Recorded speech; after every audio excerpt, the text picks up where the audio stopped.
Carrie Bradshaw is standing on the edge of something big again. The trailer for And Just Like That Season 3 Episode 11 hints at a life-changing moment, and fans are already asking, is this where she finally lets go of the past and chooses her future? One shot. One look, one quiet moment in the trailer, and everything feels different. Happily Ever After isn't just a title, it's a warning. Because in Carrie's world, the ending is never what you expect. The trailer for episode 11 doesn't waste a second.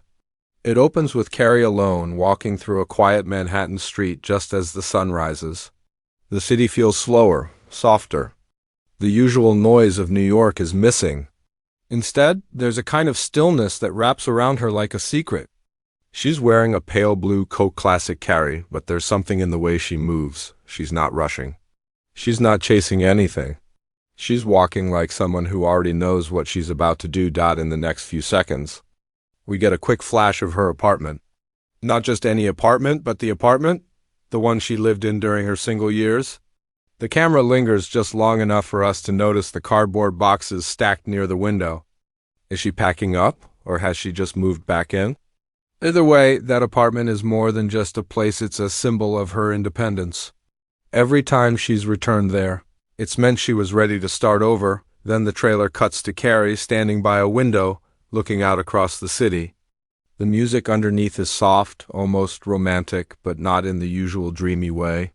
It sounds like the kind of music you hear at the end of something, a goodbye, maybe even a funeral. There's no dialogue yet, but the emotion is thick. You can feel it. Carrie isn't just thinking, she's remembering. The city is her home, but for the first time, it seems like she's wondering if it still fits her. We also see Charlotte for a brief moment laughing in what looks like a family brunch. Bright lighting, cheerful energy. It's a clear contrast to Carrie's solitude. This quick edit tells us something. While other characters may have already found their happily ever after, Carrie's is still undecided. The show is setting up a fork in the road, and we're watching her hover at the crossroads. Then there's a brief moment that fans are already buzzing about online. A flash of Carrie holding a wedding invitation. The card is pale pink, elegant, and written in gold script. We don't know who it's for, but her reaction says a lot. She doesn't smile. She doesn't cry. She just stares. That silence, that stillness, it's louder than any words. It could be Seema's wedding, it could be Charlotte renewing vows, or it could be Carrie herself finally accepting something big. The color palette of the trailer is important too. Instead of bold fashion tones, we get soft pastels, lots of whites, grays, and pale golds. This might seem like a small thing, but in a show where fashion always tells a story, the quiet colors matter. They suggest a chapter ending. A feeling of peace or finality. The trailer also avoids showing Aidan, which is no accident. We know from past episodes that their relationship is hanging by a thread. Aidan went back to Virginia, needing time. So the fact that he doesn't appear even in flashbacks tells us the focus is on Carrie alone. This is about her decision. Not about winning someone back, or being saved, or falling into a familiar pattern. The mood is different now. It's less about romance, more about resolution. Even the title, Happily Ever After, feels layered. On the surface, it sounds like a fairy tale ending. But in the world of sex and the city, that phrase has never been simple. Carrie has chased love, lost it, found it, and grieved it.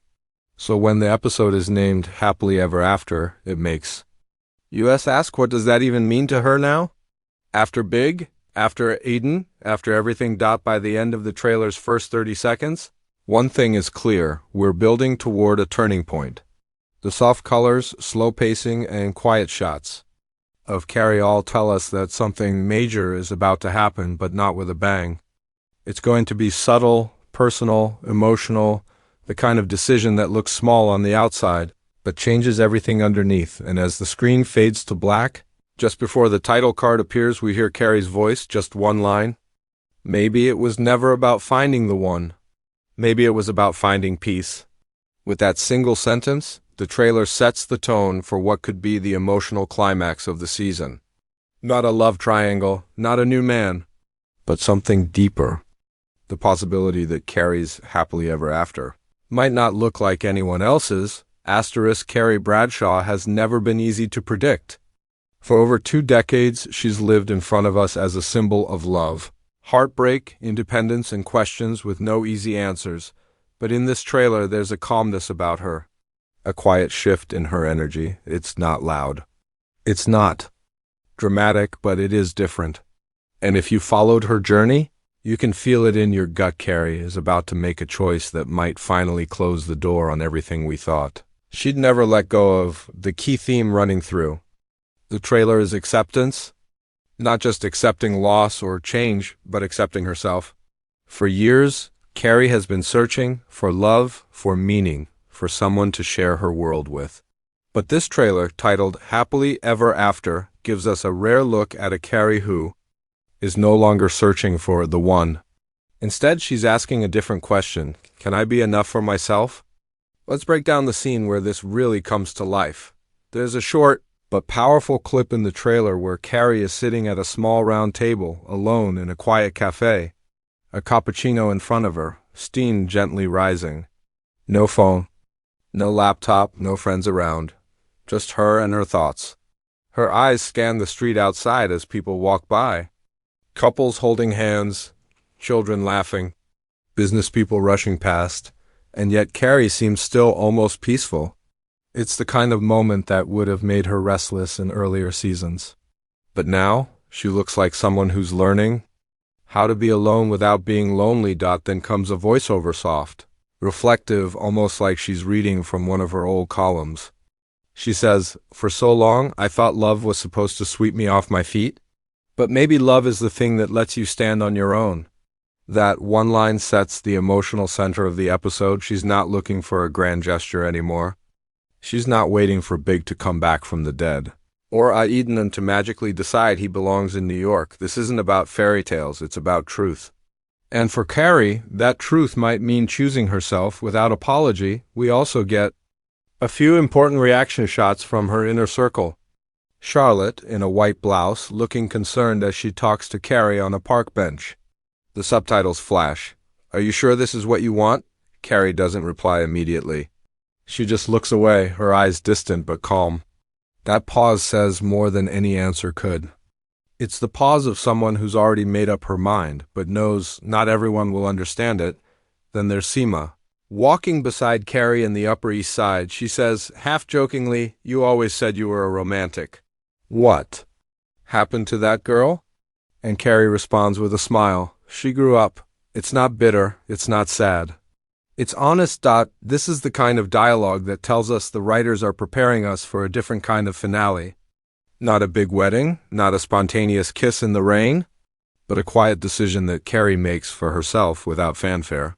A decision that might disappoint some viewers who were hoping for one more romance, but one that feels true to her evolution. Another powerful visual in the trailer shows Carrie back at Big's grave. It's dusk.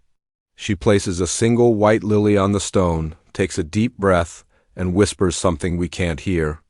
The camera doesn't let us in on the words, but her face tells us enough. It's a goodbye, not just to him, but to the version of herself that kept holding on.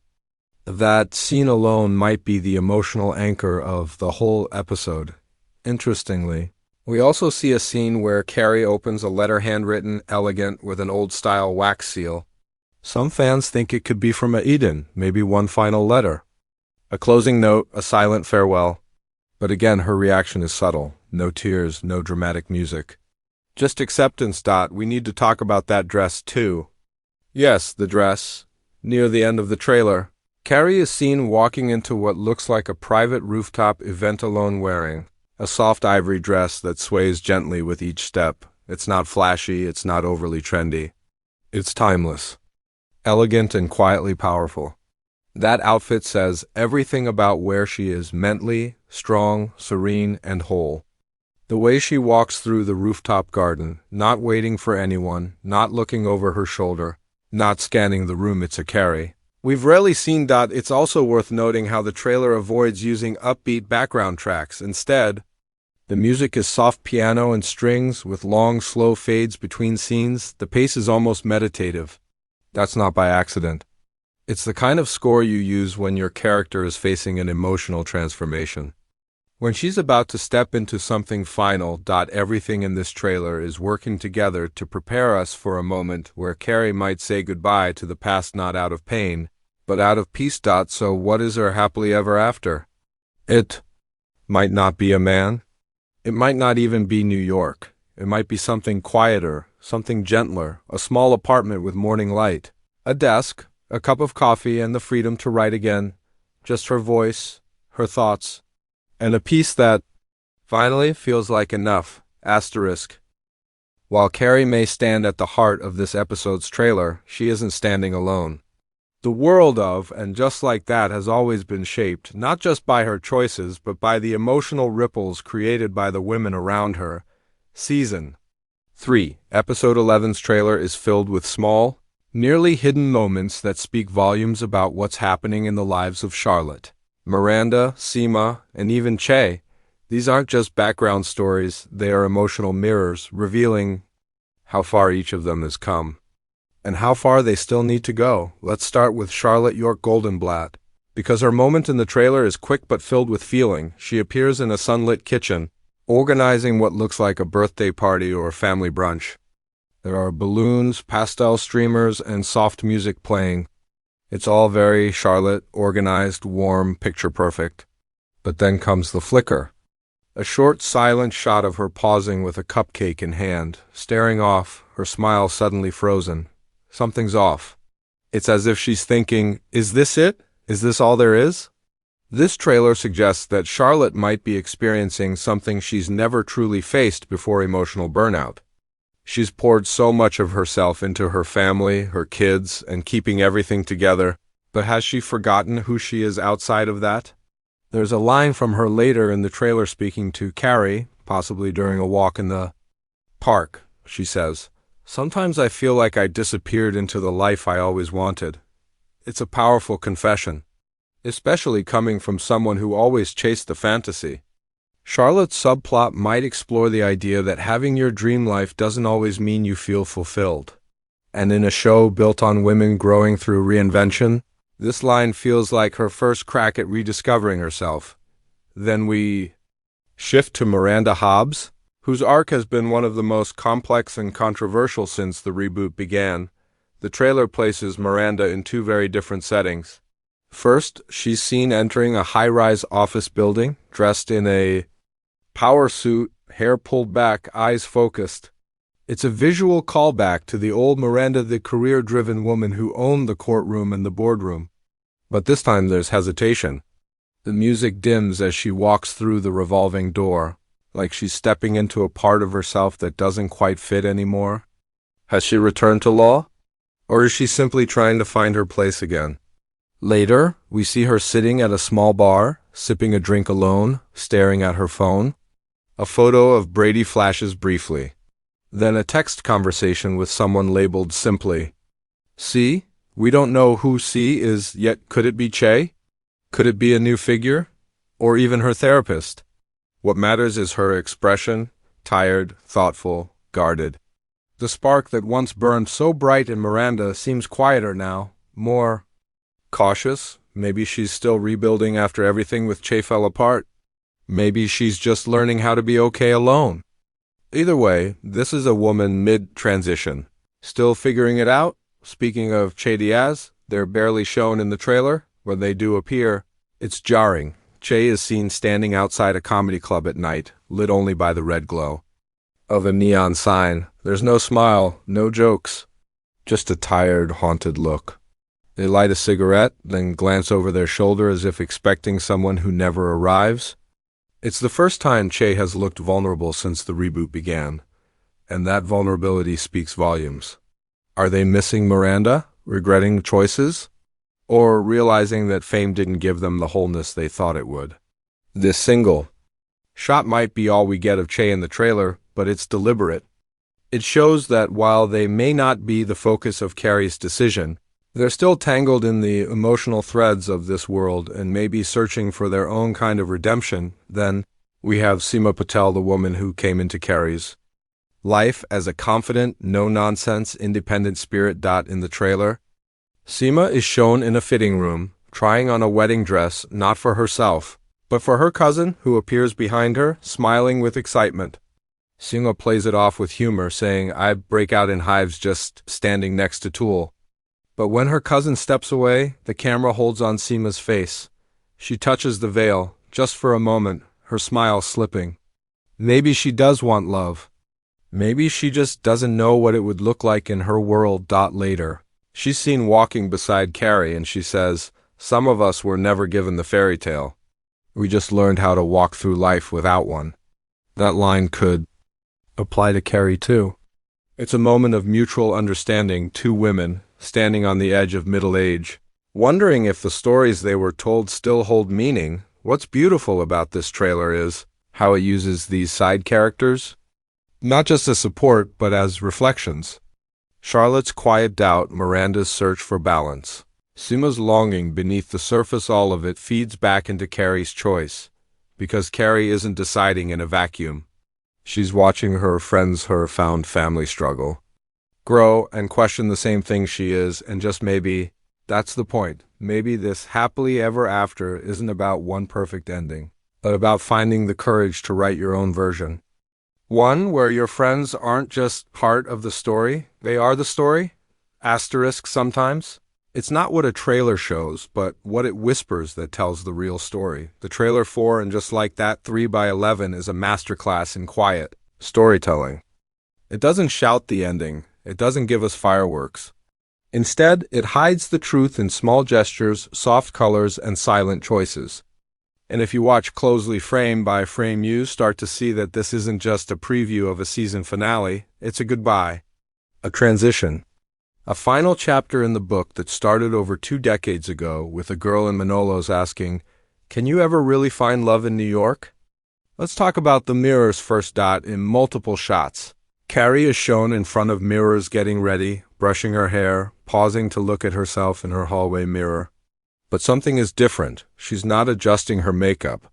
She's not striking poses. She just looks as if she's trying to recognize the woman staring back.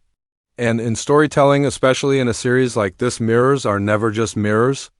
They represent self-reflection, transition, sometimes even rebirth. So when Carrie is shown removing a pair of pearl earrings in front of a mirror and placing them carefully in a box, it feels symbolic. Pearls, classic, timeless, elegant, are often passed down between generations, so why take them off now? Is she preparing to leave? Is she putting away a part of herself? That moment might be small, but speaks loudly. This isn't just about clothes or memories, it's about identity. She's quietly closing a chapter of who she used to be. Then there's the use of water throughout the trailer. One scene in particular stands out. Carrie walking near the East River, watching the current flow. Water in literature and film always signals change, movement, emotional cleansing. And here it seems intentional. She stands still while the water rushes past, as if asking herself, do I move with it, or do I stay behind? A soft gust of wind lifts her coat slightly, another subtle reminder that the world around her is always shifting, with or without her permission. And then comes perhaps the most striking image of all, the elevator door. A blink and you miss it moment shows Carrie standing in front of an open elevator. She hesitates before stepping inside. She presses the button for the top floor, and the doors slowly close, blocking our view just as she exhales. This simple action is loaded with meaning. In storytelling, elevators are often symbols of emotional elevation, personal growth, or descent into something unknown. The fact that she's going up alone after such hesitation suggests that this episode may end with her rising above something or leaving something behind for good. Another shot worth noting. A pair of high heels Carrie's signature accessory are seen placed neatly by the door. But unlike past scenes, she isn't wearing them. She walks barefoot across her apartment, her heels silent. Now this is Carrie Bradshaw. We're talking about the woman who practically made stilettos her second skin. So why the change? Maybe it's exhaustion. Maybe it's comfort. Or maybe it's a silent rebellion against the version of herself she longer wants to be. It's worth remembering that when Carrie once lost a shoe on the streets of Manhattan, it symbolized her feeling lost in love. Now she's taking the shoes off herself. This isn't loss, it's choice. Now let's go deeper into the flowers. White lila appear twice in the trailer. Once in Carrie's hand at Big's grave, and again faintly visible on her knitstand in a blurry background. Shot. White lila traditionally symbolize purity, renewal, and the letting go of grief. They are also common at funerals. So when Carrie places one on Big's grave and walks away without turning back, it's a silent ritual, a letting go. Not in sadness, but in peace. The lighting also tells its own story. The scenes in Carrie's apartment are bathed in natural light, mostly early morning or golden hour soft, almost dreamlike. This gives everything a warm, gentle tone, a sense of closure. But the scenes of her walking outside, particularly on the bridge and riverside, are more neutral, even slightly overcast. This contrast may be subtle, but it shows the two parts of her life, the world she's built for herself inside, and the world waiting outside if she dares to change. Then there's the bookstore scene. Another blink and you miss it moment. Carrie is seen passing by a small, independent bookstore. She stops briefly, looks through the window, and sees a poster with the words, "The end is just the beginning." That line might be cheesy in another context, but here it feels like a nod from the writers to the audience, a quiet signal that this isn't just the end of a season, but possibly the end of Carrie's story, as we know it, or the start of something we haven't imagined yet. We also see a key briefly shown on Carrie's kitchen counter. A single silver key on a leather loop, clearly not her apartment key. Could it be the key to Aidan's place? A new home? A symbol of a door she's about to walk through or finally lock for good? Again, it's never explained. But its presence in the trailer isn't accidental. And what about the voicemail? Near the final seconds of the trailer, Carrie listens to a voicemail with headphones on. We don't hear the full message, just a few faint words. "If this is goodbye, I need you to know." Then silence. Her face doesn't break. Number? Tears, but her eyes close for a long moment, as if letting the words settle into her soul. That message could be from Aidan, from Seema, or maybe even a callback from someone in her past. Whoever it's from, it's clearly someone important, and the timing. Right before the trailer cuts to black, it's the emotional cliffhanger. The whole episode may revolve around every small detail, from a mirror to a flower to the color of her coat, has been placed there to prepare us for one thing. Carrie is letting go. Not in sadness, not in defeat, but in acceptance. This isn't the end of Sex and the City, but it might be the end of Carrie's need to define herself by love stories. Maybe, just maybe, this time, the great love story is her own.